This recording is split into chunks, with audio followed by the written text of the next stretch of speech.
Hello বন্ধুরা, Bidisha family ব্লগে তোমাদেরকে স্বাগত। তোমরা কেমন আছো? আশা করি খুব ভালো আছো। আমিও খুব ভালো আছি। তো আজকে আমাদের বাড়িতে পূর্ণিমা ব্রত পুজো, তার জন্য এই যে গুছিয়ে নিয়েছি। পূর্ণিমা ব্রততে আমাদের এরকম আলপনা দিয়েছি। এটা পুকুর, এটার মধ্যে দুধ আর গঙ্গা জল দিয়ে পুকুর বানাতে হয়।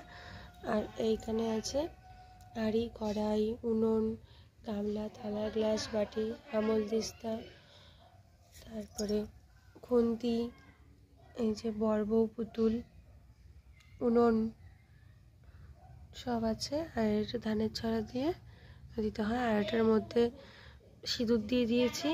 আর এটার মধ্যে নতুন আতপ চাল। লক্ষ্মীদেবায় নমঃ পুণ্যাত্মনা জলং মা লক্ষ্মীদেবায় নমঃ অনার্থে জলং ওং মা লক্ষ্মীদেবায় নমঃ নমঃ বিশ্বরূপস্য ভার্যাশুভ পদ্মে পদ্মালয়ে সর্বত্র পাহি মাং দেবী মহালক্ষ্মী নমস্তুতে মহালক্ষ্মী নমস্তুতে মহালক্ষ্মী নমস্তুতে।